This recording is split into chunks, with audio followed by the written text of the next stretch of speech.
going on, y'all? It's February 3rd, 9:47 p.m. And it's Monday. I've got this toasted English muffin here. I could have left it in a little bit longer. I usually like it a little bit darker, but I pulled it out a little early this time. Got some Gouda cheeses. And I have another English muffin in the toaster right now. And there it is, you just heard it. Oh, I should have cut some more cheese. One moment, please.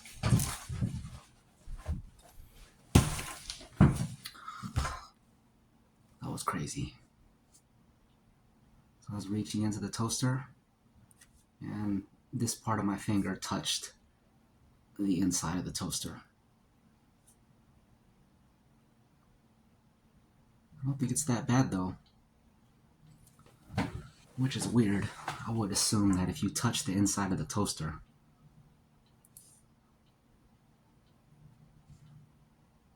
it feels okay. Or maybe that's just because I burned away all the nerves.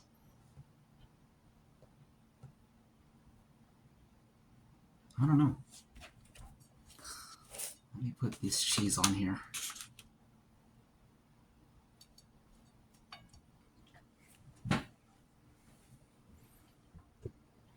It's a weird angle.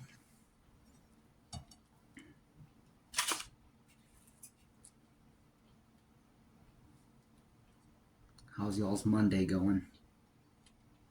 I mean, it's pretty much over, so how was y'all's Monday?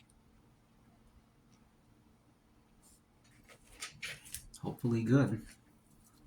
We're gonna chop some more of this. I couldn't decide what to eat. Couldn't even decide if I wanted to eat. A lot of times around this time, I feel like I should just go to sleep, but I don't know.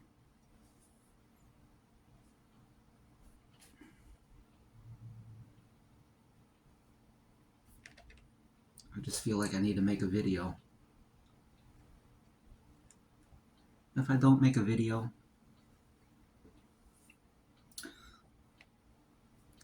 it gives me anxiety. It's like,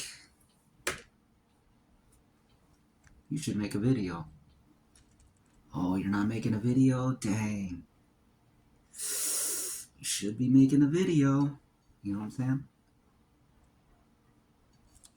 That's what it feels like.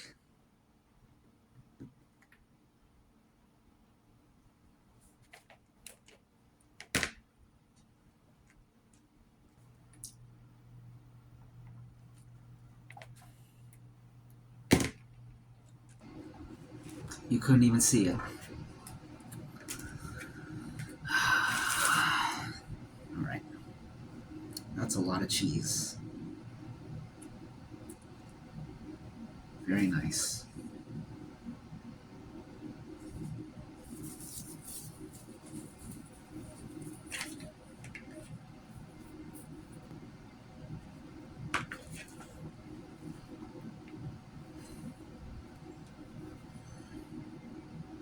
Granulated garlic, crushed red pepper. We're gonna melt this in the microwave, and then we're gonna throw these on.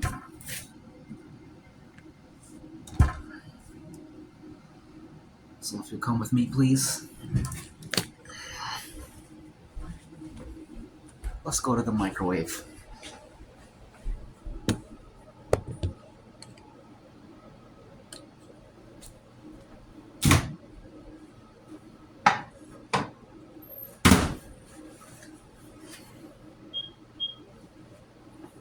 How much time should we put it in for?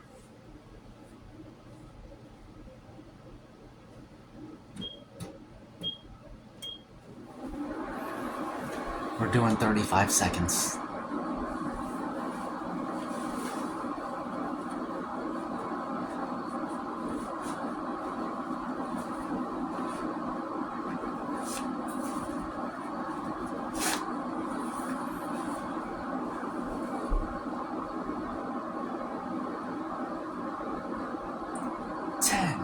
9, 8, 7, 6, 5, 4, 3, 2. Stopped it at 1.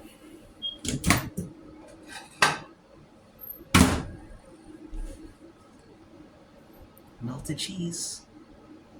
Yummy. Very yummy. Now if you come with me, please, we're just going to go over here back to the kitchen table right quick.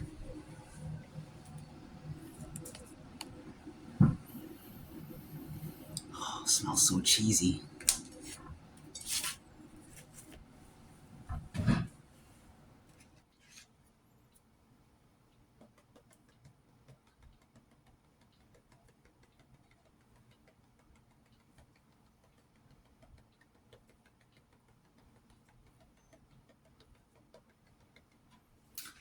No need to be stingy. It's a very big container. So I might as well just go crazy. Same with this.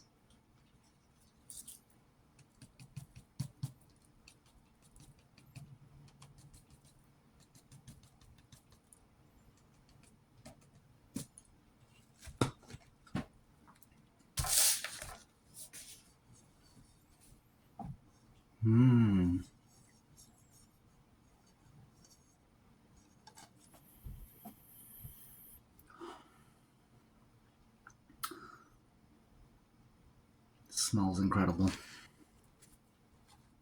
I'm starting.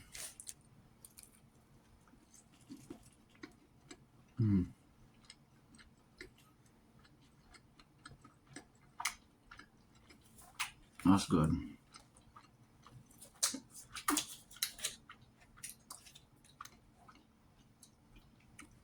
I taste everything.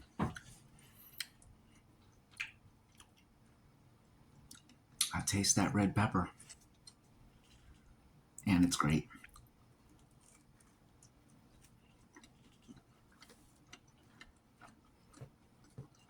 The garlic, the cheese, hot toasted bread, toasted and then microwaved.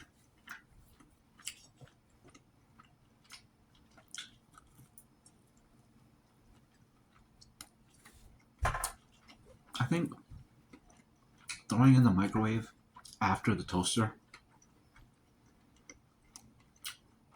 you never really hear about people doing that. It's like a secret technique. I don't even think Gordon Ramsay knows about that.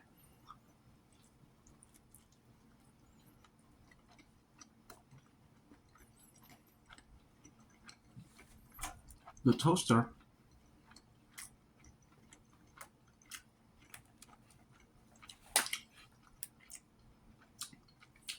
is a different type of heating than the microwave. The toaster will change the texture of the bread, and the microwave will just make it hot.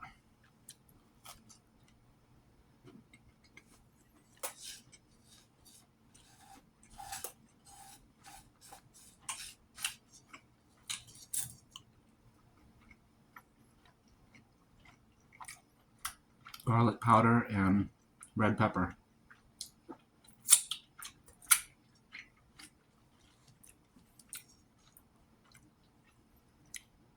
Another one.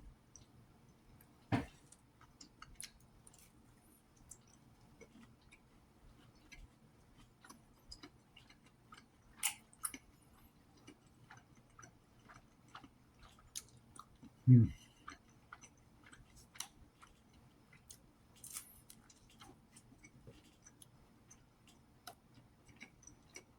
know who makes great content? Mr. Ballin. Storytelling dude. He tells like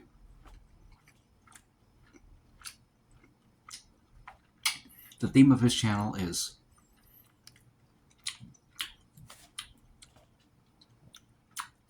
the strange, dark, and mysterious delivered in story format. So I'll just sit here and tell you a story. And he's a great storyteller.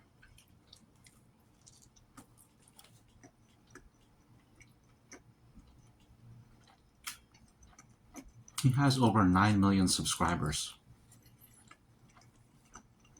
But unlike many other channels who have crazy amounts of subscribers, I feel he actually deserves them because his content is that good and he's got something unique and he's the best at it.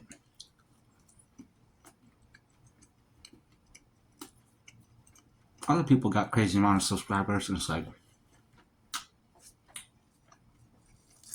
only reason you got that many subscribers is because there's a lot of dumb people in the world.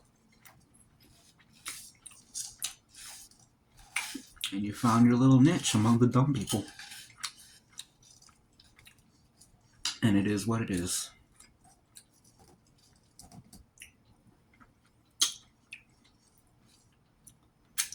But Mr. Ballin, he's the real deal.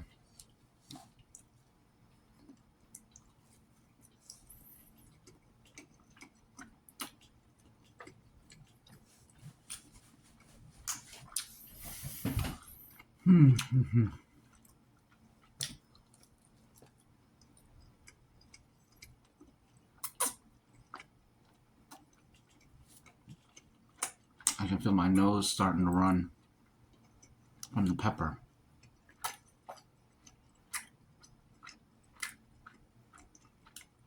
Man, this is good.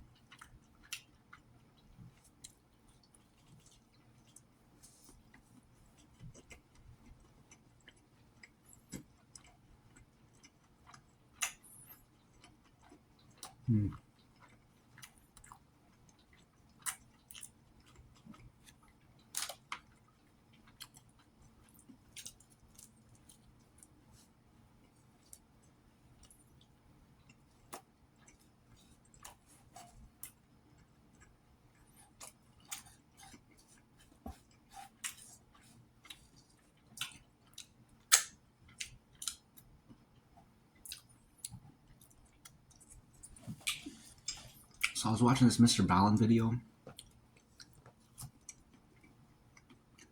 He told this story. It was a good story, but I felt it had some loose ends in it that he didn't address.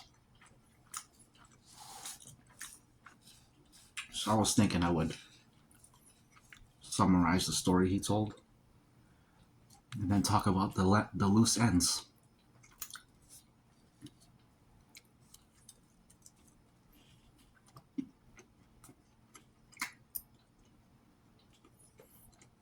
So there was this dude,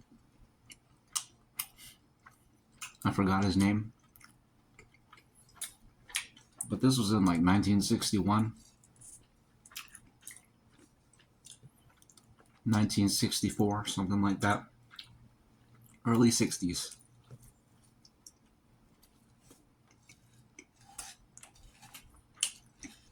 You know the Rockefeller family?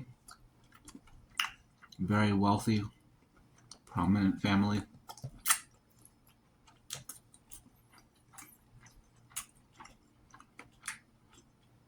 They're what you call old money. They come from old money. I think like the main dude who started the family fortune, he was an oil tycoon. So that was how they made their money initially. And now that family is like one of the richest in the world. Anyways, this dude is from that family. I forget his name. Something Rockefeller. But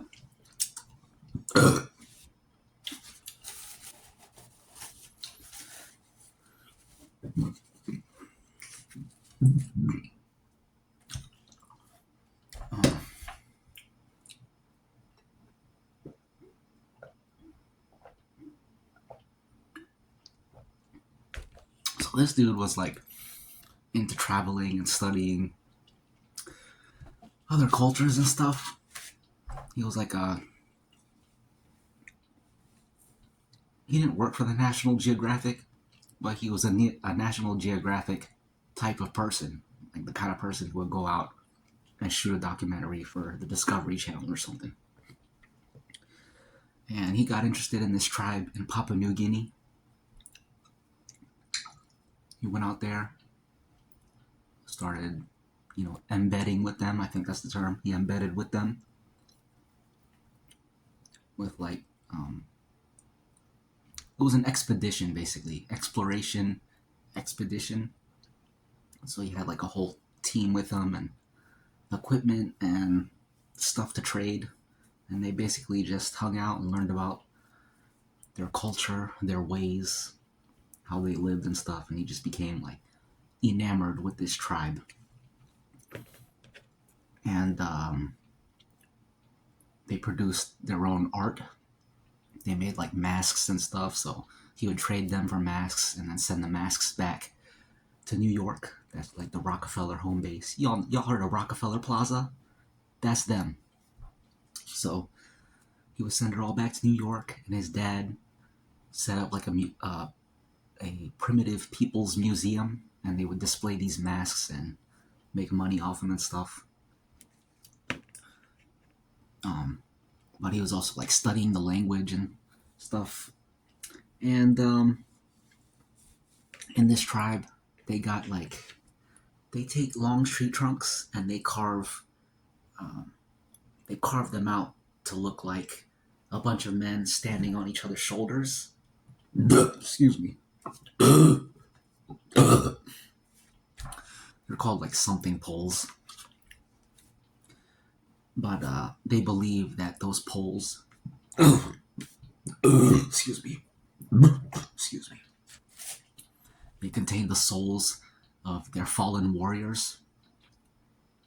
And the souls can only rest once they avenge their fallen comrades, fallen brothers. So this Rockefeller dude, he wanted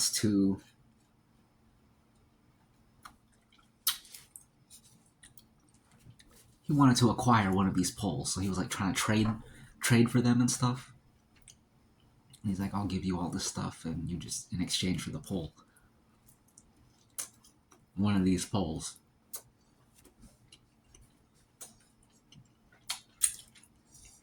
So like around this time, the expedition ends. He goes back to New York and he starts like sending stuff over to them under the assumption that they're going to send the pole back in return. And he's giving them things like candies, chocolates, tobacco, clothes, just anything that primitive people would want. And when I say primitive, we're talking about people who don't have the benefits of modern technology. They're like what you imagine when you hear the word primitive. They don't wear clothes. They got crazy piercings, crazy tattoos and body paints and stuff. No lights. They use fires. They live in huts. They ain't shopping at the groceries or hunting. So he's sending them these things from New York, and they never send the pole. So they schedule another expedition to go out there. Oh, and by the way, the first time he went out there, he was actually shot with an arrow, but it was an accident. And like, he didn't tell his family because he didn't want them to, I don't know. He just never told them, I guess. Well, who knows why.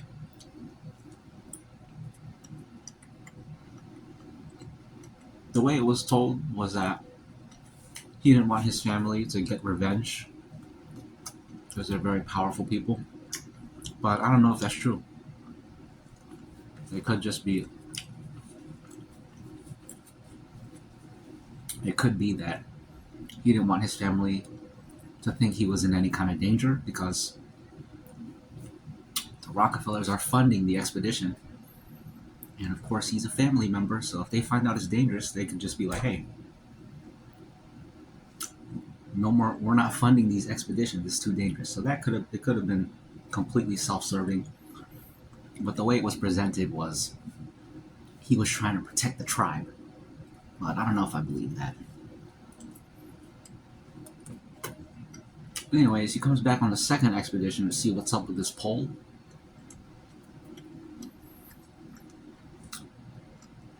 The second expedition is in 1964. I know that much.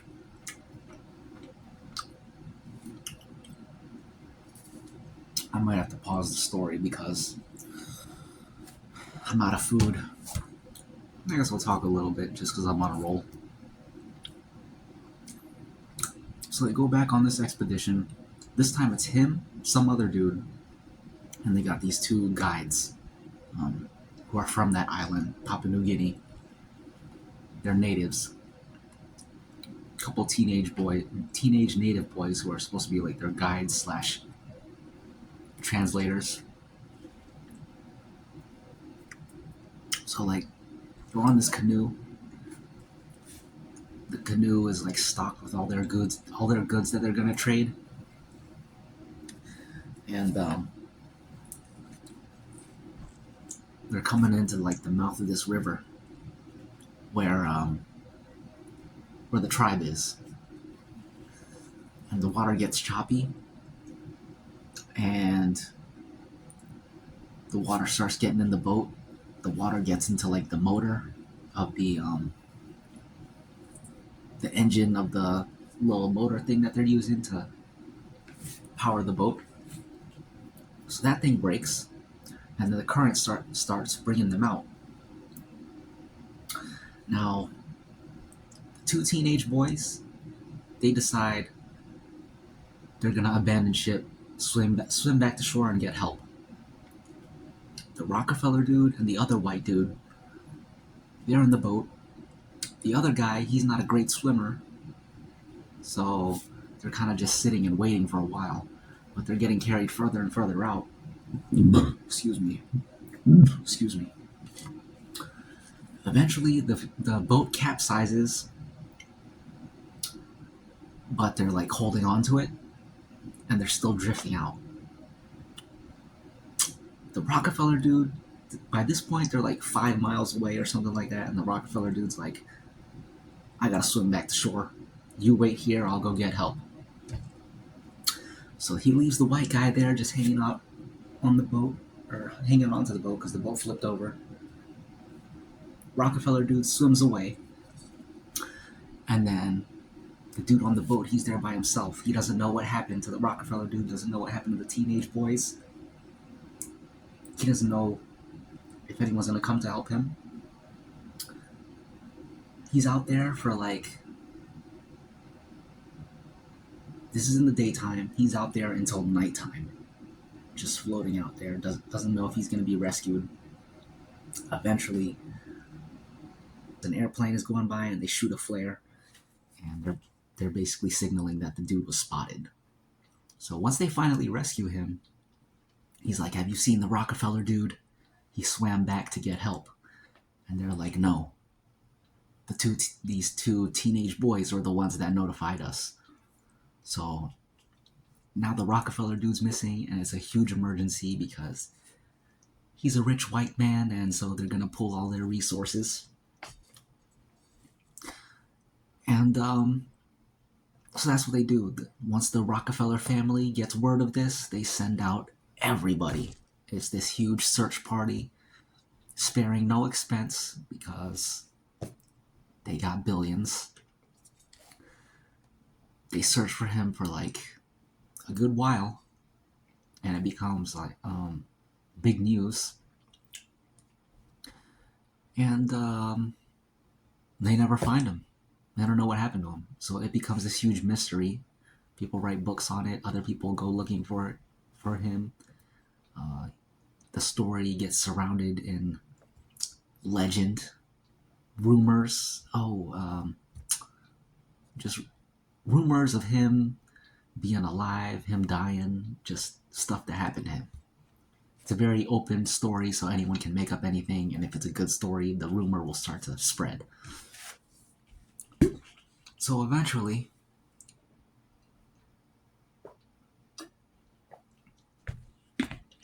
sometime later, I think 10 years later, 1974 or so, some dude who's, because this was big news, so it's kind of like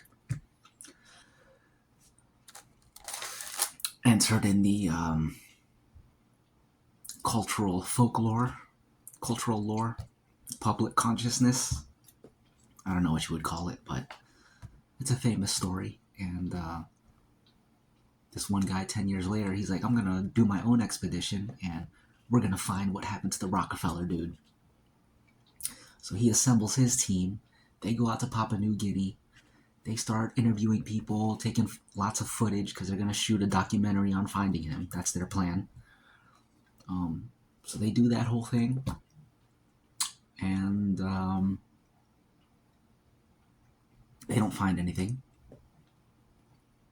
They come up empty-handed, so nothing comes of that footage. They can't shoot their documentary because they never found him.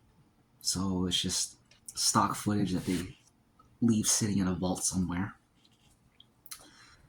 And then 40 years later, after the event, 2004, I guess, another dude decides he wants to do an expedition and find out what happened to the Rockefeller dude. So he assembles his search party / expedition.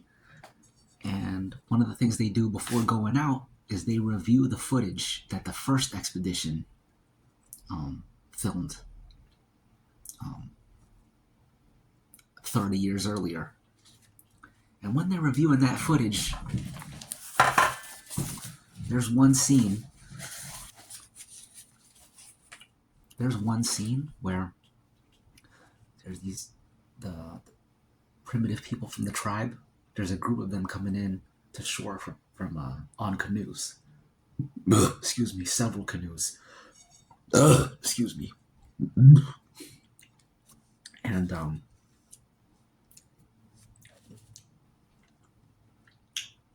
they all look like the way everyone looks there.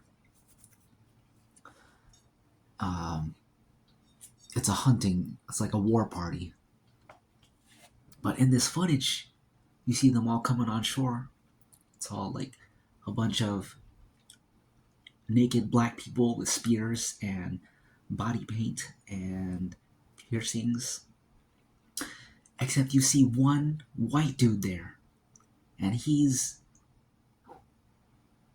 also naked and has a spear and has a beard. And he has face paint too. Just a random white guy. And he stands out.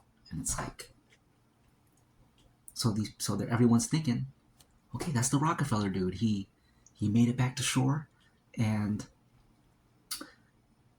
he assimilated with the people there, and he just became one of them. So he lived. So now we gotta find him. So they do their expedition. They get out there. This dude is going around asking questions. And he finds like one of the tribe elders. He's talking to him, and he asks him what happened to the Rockefeller dude. And the tribe dude is like, if I tell you, you can't tell anyone. He's like, okay, I'm not going to tell anyone. So he tells him that they had like 8 canoes or something full of tribes people, and they were like floating out at like the mouth of the river where they drifted off. And they saw some white dude just like floating on his back, doing like the backstroke coming into shore. So they paddled out to him, and they saw it was the Rockefeller dude. So he's asking for help. They help him on board, but like there's a language barrier, so he can't communicate too effectively. So they start paddling back to shore. He's with them. He's trying to tell them like, hey, there's a guy out there. We gotta go get him. I gotta go get help so we can send someone out to get him too. But like Nobody understands what he's saying. They bring him back to shore. They walk him to like this clearing, and they all start chanting and blowing through these little horns and stuff. And they're chanting, building up like a frenzy. The Rockefeller dude doesn't know what's going on. And eventually, one of them just comes up to him. They stab him in the side with a spear, stab him in the side with another spear. Dude comes behind him, chops his neck with an axe, and then they all just start hacking him away. Hacking him up, taking pieces of him. They start a bonfire. They throw the meat on the bonfire, and they eat him. That's what happened to him. They ate him. And the tribe elders, they all ate his brains. The dude who he's interviewing, the one who he's telling the story, he was a tribe elder, so he's telling the story like a first-hand account. And as a tribe elder, he was one of the people who got to eat his brain. And like with the leftover meat, they all put it in their pouches, saved it for later. And the reason why, what the elder said, the reason why they ate him, they killed him and ate him, was because way back, if you rewind, when he asked them if he could trade for one of those carved poles that contain the souls of the warriors, just him asking that question was so disrespectful and insulting to them that he basically sealed his own fate. He sealed his fate from then on. And so that's what the elder told him. And the guy said, yeah, he's not going to tell anyone. The dude comes back to the United States. He writes a whole book on it, telling everything. And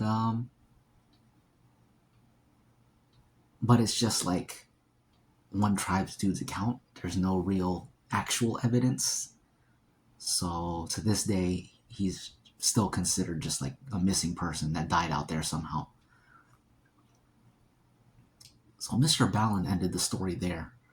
But in my mind, I'm like,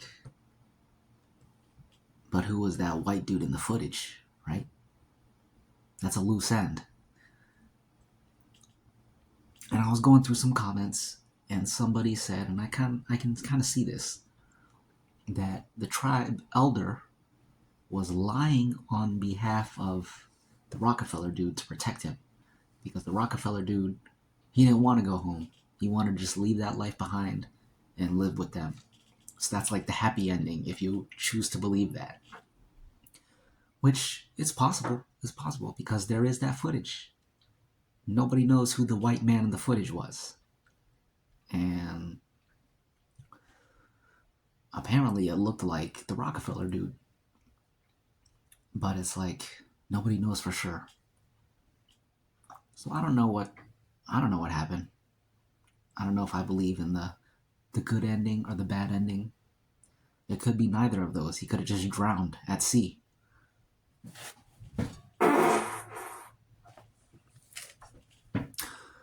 But anyways, I thought that was a cool story. It was a cool story. I don't know if I'm going to eat anything else. I feel like I should. It's 10:25. Maybe I will, maybe I won't. I don't know. I just don't know. This was supposed to be a mukbang, and I ended up talking for most of it. I ate fast, and then I just started talking. And then I got caught up.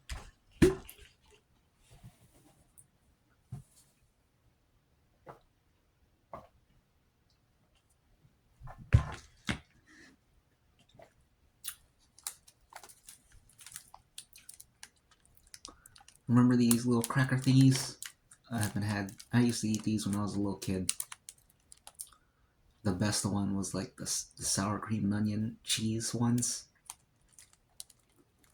and then like the sweet ones too. Can't decide if I want to eat more or not. I kind of do, just so I can, just because. But it probably wouldn't be smart. Should probably just unwind and go to bed. But I don't know. I'm still trying to decide.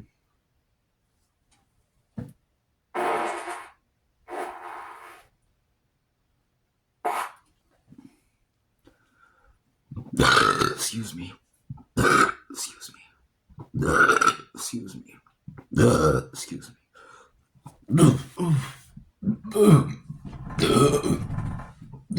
Excuse me.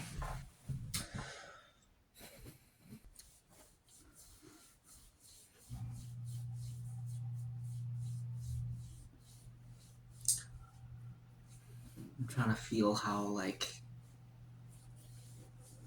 sucked in my stomach is. Because if I feel too skinny, I will eat some more. But if I feel kind of bloated already, then no more. I can't tell really.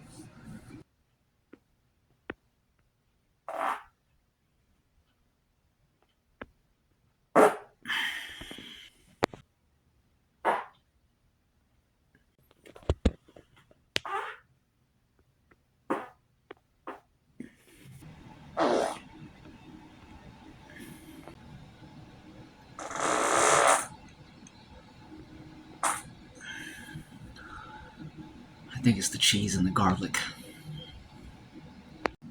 I'm gonna turn the camera off. If I cook some more, then I'll turn it back on. But if it doesn't turn back on, then I might as well say bye now. So, bye now.